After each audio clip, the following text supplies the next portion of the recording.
நல்லதுன்றது ராகு கொடுக்கக்கூடிய அந்த பேராசையை இந்த கேதுன்றவர் வந்து ராசிக்காரங்க முன்ன பின்ன யோசிக்காம எதையாவது பண்ணிட்டு பின்னாடி 7ஆம் பார்வையா பார்க்கறதுனால கணவன் மனைவிக்குள்ள கருத்து வேறுபாடு.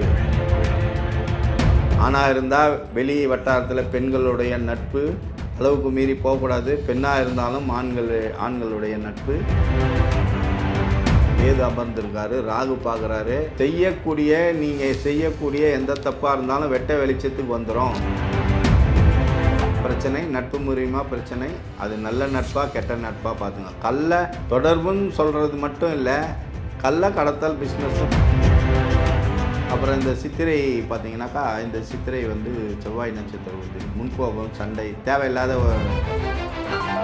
பகை நட்பு வேண்டாம். கெட்டவங்களோட சேராதீங்க. மது மாது மங்கைக்கு அடிமை யாரும் ஆகக்கூடாது. ஆனால்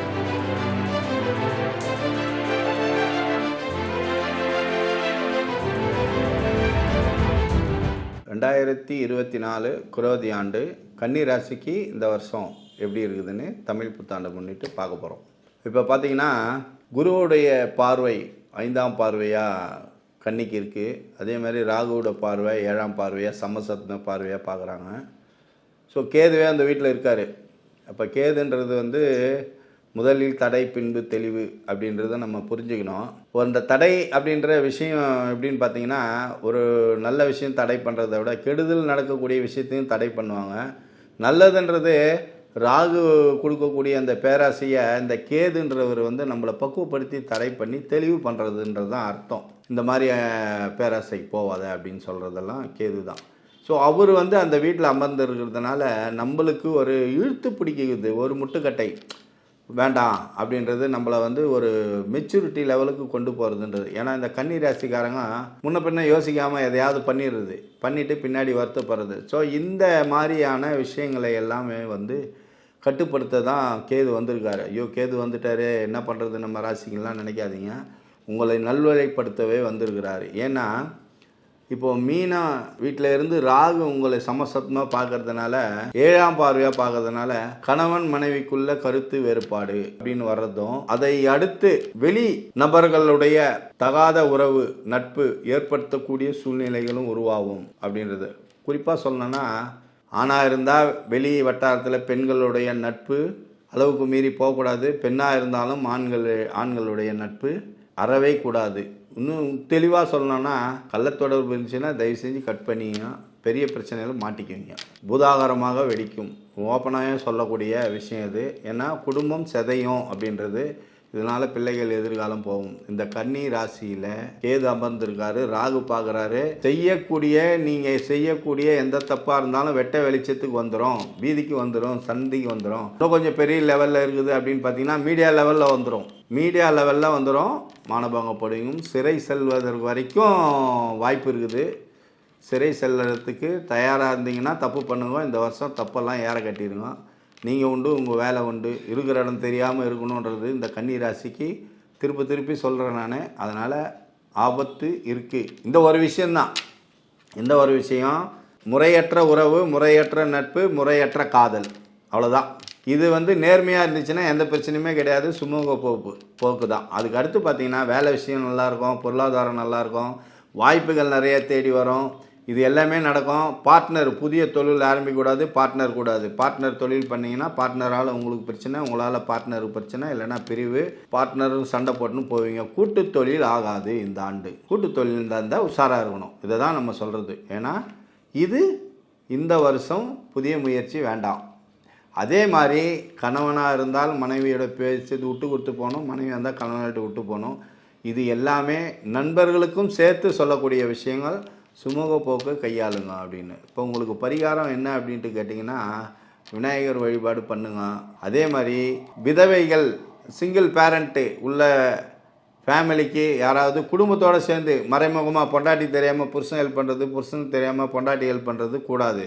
குடும்பத்தோடு சேர்ந்து விதவை பிள்ளைகளுக்கு கல்விக்கு உதவி செய்யுங்க. இது செஞ்சிங்கன்னா நல்லாயிருக்கும். நீங்கள் உங்களால் வந்து பொருளாதார ரீதியாக பண்ண முடியலன்னா ஒரு உதவி செய்யுங்க. ஒரு ஸ்கூலுக்கு கூட்டின்னு போகிறது, ஒரு அவங்களுக்கு வந்து அட்மிஷன் எங்கன்னா வாங்கி கொடுக்குறது, ஒரு ரெக்கமெண்டேஷன் லெட்டர் வாங்கி கொடுக்குறது, ஸ்காலர்ஷிப் வாங்கி கொடுக்குறது, கல்வி சார்ந்த உதவி, இதெல்லாம் செஞ்சிங்கன்னா கொஞ்சம் நல்லாயிருக்கும். கொஞ்சம் சுபிட்சமாக இருக்கும். மற்றபடி இந்த உங்களுடைய கன்னி ராசிக்காரங்களுக்கு பார்த்தீங்கன்னா எந்த விதமான பிரச்சனையும் கிடையாது. ஒரே ஒரு பிரச்சனை, நட்பு மூலியமா பிரச்சனை. அது நல்ல நட்பா கெட்ட நட்பா பார்த்துங்க. கள்ள தொடர்புன்னு சொல்கிறது மட்டும் இல்லை, கள்ள கடத்தல் பிஸ்னஸும் வேண்டான்றது. அப்போ 2ஆம் நம்பர் பிஸ்னஸ்ஸு, 2ஆம் நம்பர் பிஸ்னஸ்ஸு கன்னி ராசிக்காரங்க பண்ணக்கூடாது. 2வது நட்பும் கூடாது. அப்போது ஏன்னா இந்த கன்னி ராசிக்காரங்களுக்கு இப்போ எப்படி பார்த்தீங்கன்னா இருதார யோகம் உள்ள ஜாதகம் இது.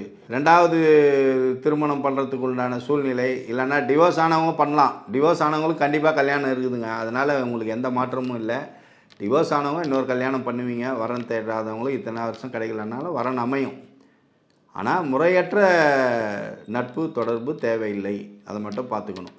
இந்த கன்னி ராசியில் பார்த்தீங்கன்னா உத்தரம், அஸ்தம், சித்திரை இந்த 3 நட்சத்திரம் இருக்குது.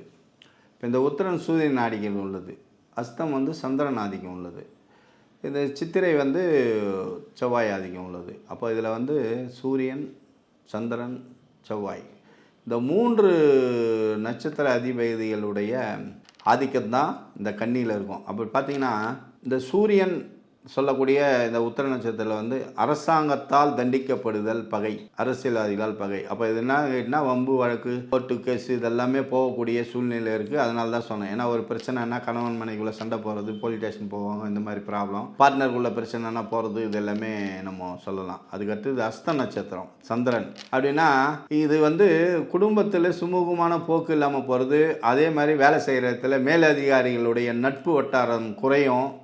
இதை மாதிரிலாம் சொல்லக்கூடிய விஷயம். அப்போ என்னன்னு கேட்டிங்கன்னா நட்பு பாராட்டணும், அன்பு பாராட்டணும். அப்படின்னா சுமூகமாக போகணும். யார்கிட்டையும் ஆர்குமெண்ட்டு வம்பு வழக்கு வைக்கக்கூடாது. ஏன்னா இது இரட்டை குணம் உள்ள ராசி கன்னி ராசி. ஏன்னா காலையில் ஒன்று சொல்லுவாங்க, திருப்பி சாயந்தரம் அதை மாற்றிடுவாங்க. ஸோ இந்த மாதிரி சூழ்நிலை உள்ளது. அப்புறம் இந்த சித்திரை பார்த்தீங்கன்னாக்கா இந்த சித்திரை வந்து செவ்வாய் நட்சத்திரம் உள்ளது. முன்கோபம், சண்டை, தேவையில்லாத குடும்பத்தாரனும் சரி, வெளிவட்டாரத்துலேயும் சரி, வேலை செய்கிற இடத்துலையும் சரி, காரணமே இல்லாமல் சண்டை போட்டு கோவப்படுறது. ஸோ இதெல்லாமே இருக்கும். இந்த போக்கெல்லாம் நீங்கள் வந்து தவிர்க்கணும்னா நீங்கள் வந்து விநாயகர் வழிபாடு பண்ணுங்கள், சங்கட சதுர்த்தி பண்ணுங்க. ஏன்னா இந்த சங்கட சதுர்த்தி வந்து உங்களுக்கு பக்குவப்படுத்தும் அப்படின்றதான் உங்களுக்கு தேவை. இப்போ வந்து பக்குவம். அப்போ இன்னும் நீங்கள் மெடிடேஷன் போங்கன்னு சொல்லலாம். மெடிடேஷன்லாம் நீங்கள் பண்ண மாட்டீங்க, வளைஞ்சு கொடுக்க மாட்டீங்க, யார் பேச்சும் கேட்க மாட்டீங்க. அட்லீஸ்ட் விநாயகரையாவது வணங்குங்க, சங்கட சதுர்த்திக்கு ஃபாலோ பண்ணுங்க. வீட்டை சுற்றி இருக்கிறவங்களுக்கு சுண்டல் வேக வச்சு எல்லாருக்கும் உங்கள் கையால் பசங்களுக்கு சுண்டல் கொடுங்க. நவதானியம் வேக வச்சு சங்கட சதுர்த்தி அன்றைக்கி பார்த்து உங்கள் கையால் பிள்ளைங்களுக்கு கொடுங்க, பெரியவங்களுக்கு கொடுங்க. உங்கள் வீட்டை சுற்றி எதிர் வீடு, அக்கம் வீடு, பக்கத்து வீட்டுக்கு ஃபாலோ பண்ணிவிட்டு கொடுங்க.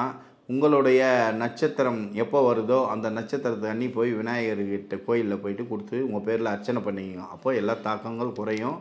கெட்ட எண்ணங்கள், மறைமுக எண்ணங்கள் இது எல்லாத்தையும் தவிருங்க. பாசிட்டிவான எனர்ஜி வேணும். நேர்மை போக்கு கடைபிடிச்சிங்கன்னா போதும். குறுக்கு வழியில் சம்பாதிக்கணும், இவங்களுக்கு தெரிய போகிறாங்களா, இவங்க பார்க்க போகிறாங்களா, இந்த நட்பு முறையிலலாம் எல்லாம் வேண்டாம். பகை நட்பு வேண்டாம். கெட்டவங்களோட சேராதீங்க. மது மாது மங்கைக்கு அடிமை யாரும் ஆகக்கூடாது. ஆணும் பெண் இது 2 பாலருக்குமே சொல்கிறேன். மதுக்கு அடிமை ஆகக்கூட வாய்ப்பு, அந்த மாதிரி பெண் நட்பு இதெல்லாமே தவிர்க்கத்தான் இந்த வருஷம் சுமூகமாக இருக்கும், நல்லாயிருக்கும். அடுத்த வருஷம் நல்லா இருக்குது, அதுக்கு இந்த வருஷம் கஷ்டப்படுவோம்.